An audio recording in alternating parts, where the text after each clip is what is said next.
Oke, selamat pagi semuanya. Jadi pada kesempatan ini kita kembali lagi dalam kuliah analisis dampak lingkungan. Dan topik kali ini yang akan kita bahas mengenai atmosfer dan pencemaran udara. Jadi, sebelum video ini saya berikan kepada kalian, seharusnya kalian sudah membaca terlebih dahulu artikel yang saya berikan kepada kalian mengenai atmosfer. Sehingga pada video kali ini kita tidak akan membahas lebih dalam mengenai atmosfer dan kita akan memfokuskannya kepada pencemaran udara. Nah, dalam pencemaran udara nanti kita akan membahas mengenai apa saja peraturan dan apa saja penaatan mengenai pencemaran udara di Indonesia. Dan atmosfer kita akan membahas secara sekilas saja. Oke, atmosfer adalah lapisan gas yang melingkupi bumi dari permukaan tanah sampai jauh di luar angkasa. Nah, atmosfer bumi terdiri dari beberapa komponen penyusun. Komponen penyusunnya apa saja? Ada nitrogen, oksigen, karbon dioksida, dan gas-gas penyusun lainnya. Nah, seperti yang kita ketahui, atmosfer itu sendiri terdiri dari beberapa lapisan.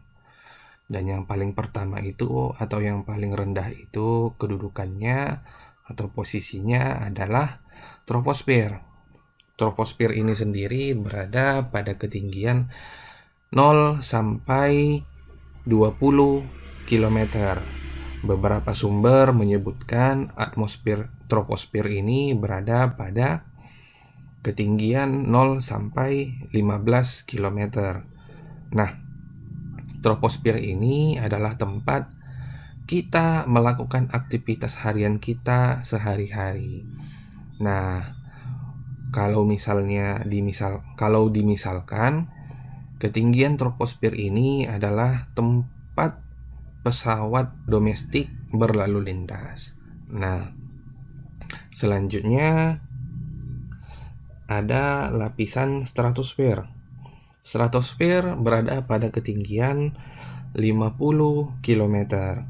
Nah, untuk stratosfer ini sendiri biasanya diidentikan dengan ketinggian terbang dari balon udara. Nah, di stratosfer ini suhunya akan menurun seiring ketinggiannya sehingga cahaya matahari yang masuk ke bumi terlebih dahulu melalui lapisan stratosfer ini sehingga cahaya matahari yang sampai ke bumi tidak memiliki suhu yang terlalu tinggi.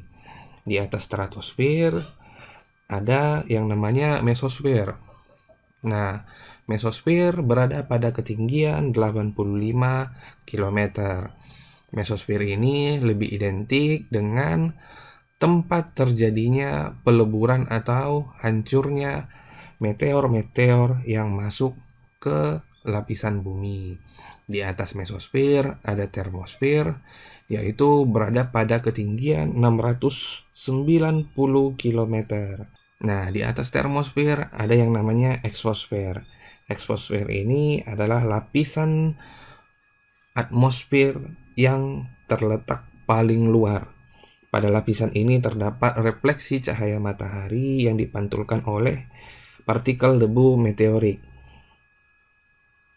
Jadi lapisan eksosfer ini adalah lapisan paling panas, namun lapisan eksosfer ini adalah tempat paling pertama terjadinya penghancuran meteorit yang masuk ke bumi. Nah, dalam beberapa lapisan atmosfer ini terdapat satu lapisan yang namanya lapisan ozon, yaitu lapisan atmosfer yang berfungsi menyerap radiasi sinar matahari. Nah, di mana berada lapisan ozon tadi? Itu yang seperti saya sebutkan berada pada lapisan stratosfer. Nah, jika kita sudah mengetahui peran atmosfer itu sangat penting, kita perlu menjaga atmosfer yang merupakan perwujudan ekosistem terpadu dari kehidupan kita. Nah, Bagaimana cara kita menjaga atmosfer kita ini tetap menjadi ekosistem yang baik? Nah, ini yang akan kita bahas di topik pencemaran udara. Nah, sebelum masuk ke pencemaran udara, terlebih dahulu kalian harus mengetahui pengertian dari udara bersih. Udara bersih itu sendiri terdiri dari komponen penyusun udara bebas yang seharusnya. Yang seharusnya itu yang seperti apa? Ada komponen utama yang terdiri dari nitrogen dan oksigen. Nitrogen 78% dan oksigen 20%. Selanjutnya ada komponen penyusun udara yang jumlahnya sedikit, yaitu argon dan karbon dioksida. Dan selanjutnya ada komponen penyusun yang jumlahnya sangat sedikit, yaitu neon, helium, dan lain-lain. Inilah yang dikategorikan sebagai udara bersih. Nah, setelah kalian mengetahui apa itu udara bersih, kita akan membahas mengenai pengertian pencemaran udara, jenis pencemarannya, sumber pencemaran, dan dampak pencemaran terhadap kesehatan masyarakat. Pencemaran udara yaitu masuknya bahan-bahan atau polutan ke dalam udara yang menyebabkan perubahan susunan atau komposisi udara dari keadaan normalnya yang dapat memberikan efek terhadap makhluk hidup maupun materi. Nah, efek seperti apa yang ditimbulkan? Tentu saja efek yang dimaksud adalah efek-efek negatif dari pencemaran udara itu sendiri. Baik yang terjadi karena perubahan susunan komposisi maupun efek langsung. Yang perubahan komposisi contohnya adalah masuknya gas atau zat lain ke udara yang menyebabkan ikatan dengan komponen murni dari penyusun udara, yang itu akan menyebabkan perubahan komposisi. Jika terjadi perubahan komposisi, maka akan terjadi ketidakseimbangan yang mana akan menyebabkan dampak terhadap makhluk hidup. Contohnya, gas CO, karbon monoksida. Nah, ketika karbon monoksida ini terdapat banyak di udara, dia akan mengikat molekul O2 ataupun oksigen, sehingga dampaknya adalah menurunnya kadar oksigen yang dapat mengganggu pernapasan makhluk hidup. Nah, itu yang perubahan susunan komposisi. Kalau yang dampak langsung, contohnya seperti apa? Contohnya gas beracun seperti H2S, SO2, itu akan secara terus-menerus memberikan dampak terhadap kesehatan manusia. Nah, zat-zat apa saja yang dikategorikan sebagai pencemar udara? Contohnya, belerang oksida atau sulfur dioksida. Nah, gas ini tidak berwarna. Sumber gasnya itu seperti apa? Gas H2S yang diproduksi dari pembusukan bahan organik, letusan gunung berapi, ataupun akibat industri. Dampaknya merusak saluran pernapasan, dan lain-lain. Contoh lainnya, karbon monoksida seperti yang saya jelaskan sebelumnya. Gas ini tidak berbau dan tidak berwarna, namun dapat mengikat gas O2 sehingga terjadi penurunan kadar oksigen di udara yang dapat mengganggu pernapasan manusia. Lalu contoh lainnya, karbon dioksida. Ya, karbon dioksida memang terproduksi secara alami, namun gas CO2 dapat mengakibatkan kenaikan suhu di bumi atau terjadinya pemanasan global. Nah, contoh lainnya nitrogen oksida. Nitrogen oksida bentuk pencemarnya itu berupa NO dan NO2. Sumbernya dari pembakaran yang dilakukan pada suhu tinggi. Dampaknya seperti apa? Dampak nitrogen oksida ini dapat mengganggu kesehatan. Contohnya, jika NO2 bertemu dengan H2O, yaitu air, dapat membentuk HNO3 yang sangat berbahaya bagi tubuh. Nah, ketika NO2 ini sendiri mengenai mata ataupun hidung, itu akan terasa pedih. Contoh lainnya adalah hidrokarbon.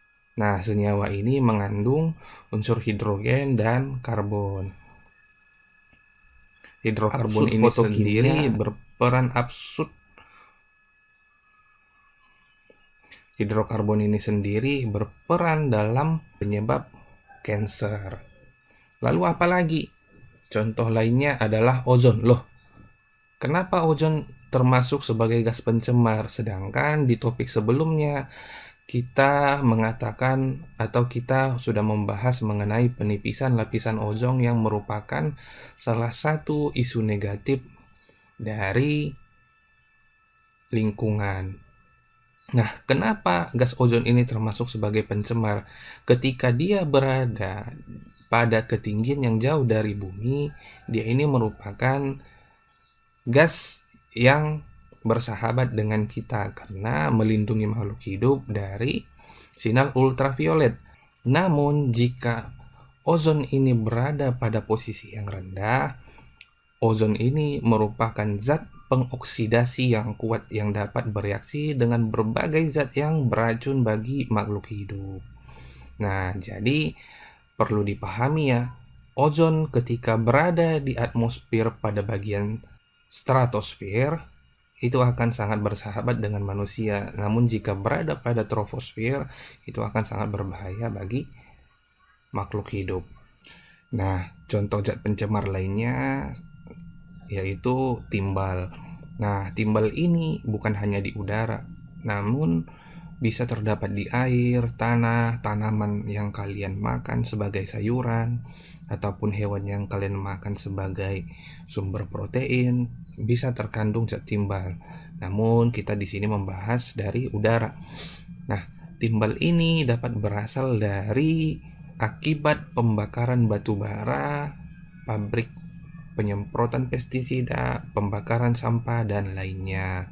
Nah, timbal ini dapat bersifat kumulatif yang beracun bagi tubuh manusia.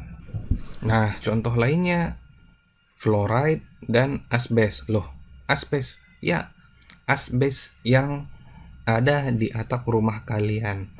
Asbes ini ketika dia berbentuk serbuk, dia ini sangat berbahaya bagi pernapasan kalian karena asbes ini dibuat dari senyawa magnesium hidrat yang apabila terbawa ke pernapasan akan berkumpul di dalam paru-paru yang menyebabkan gangguan, mulai dari gangguan mekanis sampai tumor dan kanker.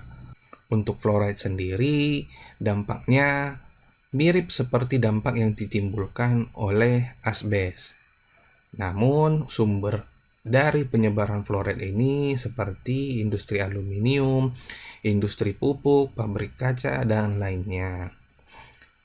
Dan masih banyak zat pencemar lainnya seperti CFC, debu, amoniak, dan banyak lagi. Nah, ini perlu kalian lakukan studi literatur mengenai zat apa saja yang berperan sebagai pencemar udara. Lalu apalagi yang menjadi komponen pencemaran udara? Kebisingan. Loh, kenapa kebisingan dikategorikan sebagai pencemaran udara? Bising adalah suara yang mengganggu dan tidak diinginkan.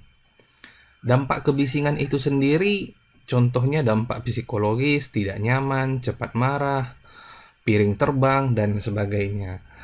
Nah, dampak fisiologisnya dapat menyebabkan sakit kepala, susah tidur. Nah, ini berkesinambungan. Jika susah tidur akan menyebabkan kurangnya tidur. Ketika seseorang mengalami kekurangan tidur, dia akan merasa cepat marah, tidak nyaman, bahkan sakit kepala. Lalu dampak selanjutnya ialah dampak terhadap pendengaran, dapat menyebabkan tuli sementara maupun tuli permanen. Nah, ini dikategorikan sebagai salah satu komponen pencemaran udara. Dampak pencemaran udara itu sendiri terdiri atau terbagi menjadi beberapa dampak. Dampak umumnya terhadap kehidupan manusia, yaitu dapatnya meningkatkan angka kematian, kesakitan, dan sebagainya. Ini dapat kalian baca. Dampak terhadap ekosistem, dampak terhadap kesehatan, serta dampak terhadap tumbuhan dan hewan. Ada juga dampak terhadap cuaca dan iklim, dan dampak terhadap sosial ekonomi. Nah, setelah kalian baca dampak-dampaknya ini, bagaimana dampak ini dapat ditanggulangi atau diminimalisasi? Nah, Indonesia sendiri membuat peraturan untuk menekan terjadinya pencemaran udara yang diatur dalam baku mutu udara yang dituangkan dalam peraturan-peraturan seperti berikut. Contohnya, peraturan pemerintah RI nomor 41 tahun 99 mengenai pengendalian pencemaran udara khusus untuk parameter SO, NO, CO, dan TSP atau debu serta hidrokarbon. Lalu ada keputusan Menteri Lingkungan Hidup nomor 50 tahun 96 mengenai tingkat kebauan. Nah, pencemaran udara itu sendiri bukan hanya kebisingan tapi juga kebauan. Nah, kebauan tadi termasuk dalam parameter NH3 dan H2S yang sudah disebutkan sebelumnya. Lalu, mengenai kebisingan itu diatur pada keputusan Menteri Lingkungan Hidup nomor 48 tahun 1996. Nah, baku mutu inilah yang harus ditaati oleh pelaku kegiatan, pelaku usaha, maupun kalian sebagai individu. Nah, ketika kalian melakukan aktivitas yang melampaui baku mutu udara yang ditetapkan ini, kalian dikategorikan sudah melakukan pencemaran terhadap udara. Nah, ini baru baku mutu udara yang dikategorikan sebagai udara ambien. Apa itu udara ambien? Udara ambien adalah udara yang berada di sekitar kita atau udara pada kondisi normal. Nah, jika dibandingkan dengan baku mutu udara yang selanjutnya, yaitu baku mutu udara emisi. Udara emisi adalah udara atau buangan yang dihasilkan oleh mesin ataupun sumber yang diakibatkan oleh pembakaran. Nah, contohnya udara emisi itu dari kendaraan ataupun sumber tidak bergerak seperti boiler, generator, dan sebagainya yang diatur dalam peraturan Menteri Lingkungan Hidup nomor 13 tahun 2009.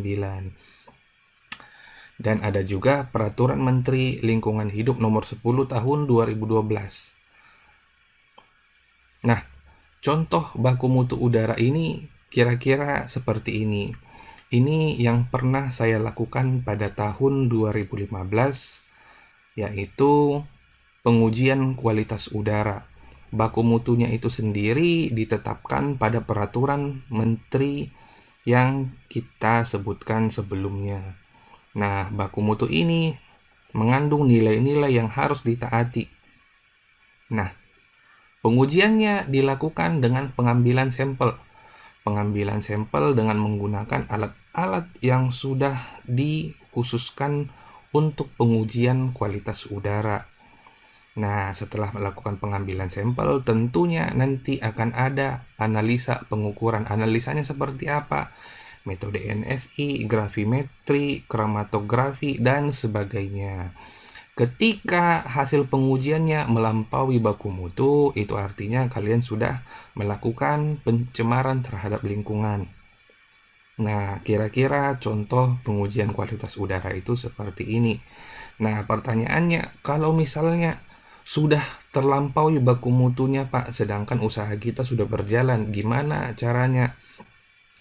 Tentu harus ada usaha yang kalian lakukan untuk mengurangi penurunan kualitas udara. Contohnya seperti apa? Perbaikan terhadap mesin-mesin yang kalian punya, penghijauan yang kalian lakukan di sekitar lokasi usaha, dan sebagainya. Atau bahkan penggunaan bahan bakar yang ramah lingkungan. Nah, demikian contoh mengenai pengujian kualitas udara yang dilakukan di industri.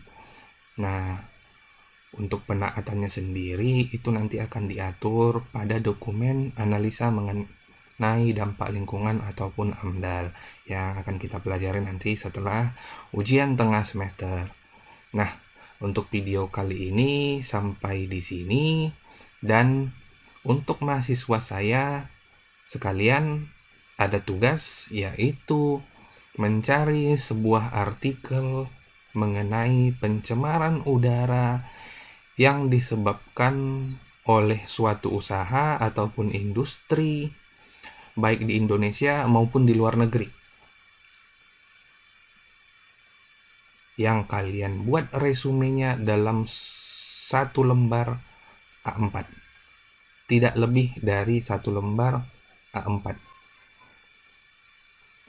Lalu kalian berikan opini kalian apa yang seharusnya dilakukan oleh pelaku usaha atau pelaku kegiatan tersebut untuk menanggulangi dampak yang mereka timbulkan. Tugasnya akan dikumpulkan di e-course. Tugasnya akan dikumpul pada hari Jumat, paling lambat pukul 5 sore. Oke, sampai jumpa di video selanjutnya. Tetap jaga kesehatan, tetap semangat. Terima kasih.